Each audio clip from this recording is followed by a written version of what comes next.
of Egypt, especially in the tourism sector, especially these days, you know? Well, USAID has a long and distinguished history here assisting the Egyptian people. But over time, it's become obvious that we need to refocus the AID program in areas that generate jobs. And those two areas we believe that will be the most rapid job creation are in agriculture and tourism. And that's one reason, along with the Alexandria Business Association, that we wanted to co-sponsor this conference in Alexandria. And it also offers huge opportunities for American business to make money.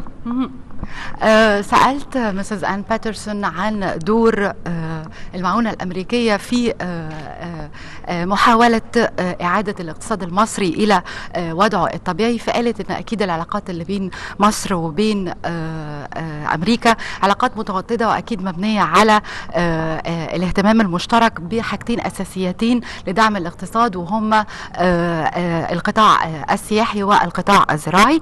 والفرصة كانت متاحة مع جمعية رجال الأعمال بالإسكندرية لإتاحة فكرة تطوير الساحل الشمالي والاهتمام بالسياحة لخلق فرص عمل جديدة، وبالتالي جذب السائحين وجذب المستثمرين الأمريكان إلى الإسكندرية، وفي نفس الوقت هيعود ذلك للاقتصاد المصري بالنفع أكيد.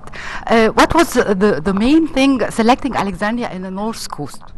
Well, we have reopened our consulate in Alexandria after a number of years, and we see enormous commercial potential here for American corporations, as well as to reach out to a segment of the Egyptian population that we had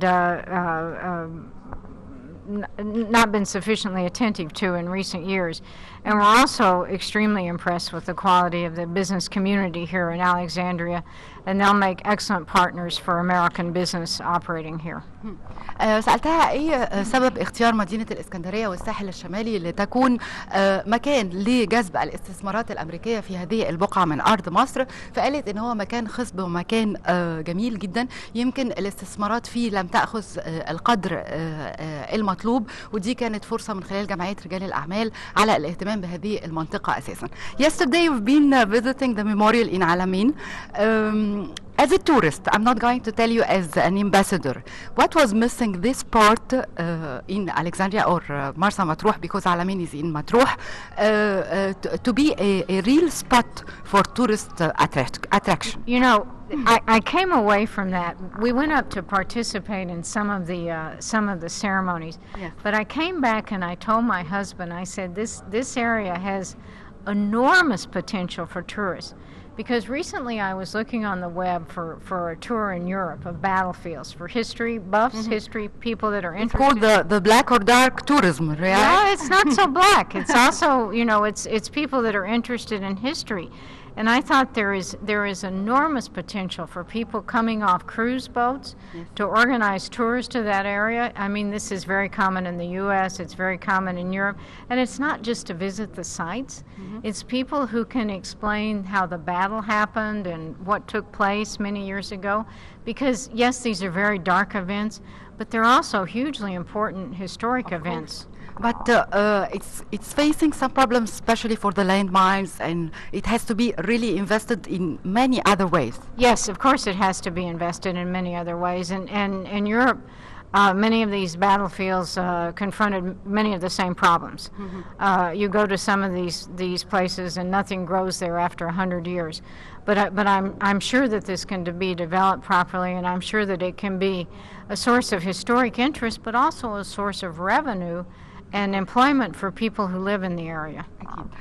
سألت مسز آن باترسون وقلت لها هسألك كسائحة وليس